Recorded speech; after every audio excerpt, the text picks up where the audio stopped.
You kind of got thrown into the fire not too long ago. Can you walk us through what that day was like, kind of how you went into that match? You played really well. I've told this to many people, but I was kind of just at the gym, right? I was excited, I can get the pump in, do my gym thing. I actually go to the grocery after, get my waters, get my Starbucks after, and then I literally get to my setup and Alec FaceTimes me and he says, yo, you got to hook up your PC. And I'm like, why? I don't want to onboard. You guys have one at the facility. Just do it for me. He's like, no, you might have to play. I'm like, I shit myself. I literally was like, are you serious right now against OpTic? Like, it couldn't even be like against like, this is like the best team in the game right now, you know what I'm saying? And like the top two going against like each other, So I was kind of shook at first, but and literally my PC wasn't even like, I had to go downstairs, unbox it, get it hooked up, update the game, all kinds of stuff. So I had barely any time to warm up. I hadn't played COD in a while. I played a little bit the day before, but other than that, like it's been like 3 weeks since I played because I kind of had issues with travel and stuff like that, and I didn't have my controller, so I couldn't play. I was shook. I was expecting a 0.5, but luckily I came out shooting really straight, and I think that's the only thing that saved me because I'm gonna be real, I was kind of lost on the map and I was making bad plays, so Gunny was saving me from total embarrassment. Yeah, so you were playing the defending Major 1 champs. How did the FaZe guys kind of help you get adjusted, and how was their mentality with you filling in such short notice? Yeah, I think it was just like Alec was trying his best in like all of them. We had 2 warm-up maps against LA Thieves and we actually won one, and then midway through the second one we had to go play, like join the lobby. But they were just trying to tell me like where they like to go to break hills if we're breaking, which side of the map and stuff like that. And Alec tried to like tell me what to do, how to play a little bit before the match, but didn't really help much. But I learned a little bit. So I think we just went in with like we got nothing to lose, let's have fun, and we still had faith we could win, but like it was just like, it is what it is.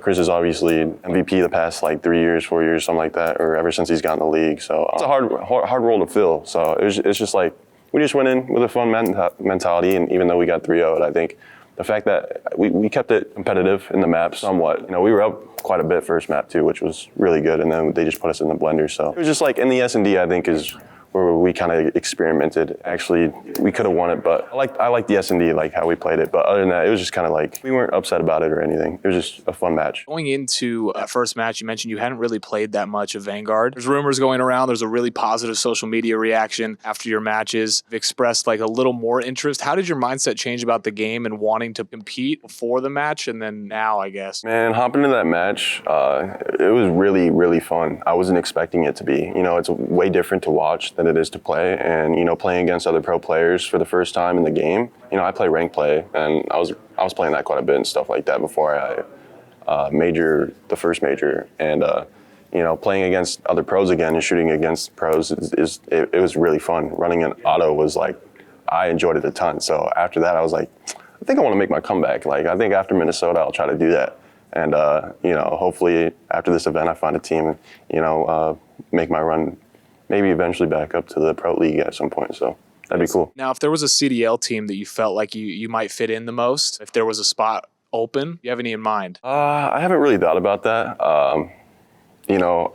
People have tweeted me LA Thieves and all that stuff, but I didn't pay attention to like none of that. It was good to get gas and stuff like that, but I'm definitely nowhere like near where I should be if I want to be in the Pro League in terms of knowledge and so no, I haven't really thought about what team or anything like that or who I'd take, like whose role I'd take. I guess if I had to pick a team, I don't even know, man. I really don't. I couldn't even tell you, to be honest. So no, I haven't really thought about it. Is it true that you're filling in on a Challengers roster this weekend? I actually just met them about an hour and a half ago, right before the FaZe match, literally right before the FaZe match. And they got here, met them, we went and checked in, got the roster swap, and it's official now. So I don't know what time we play tomorrow. No practice, no nothing.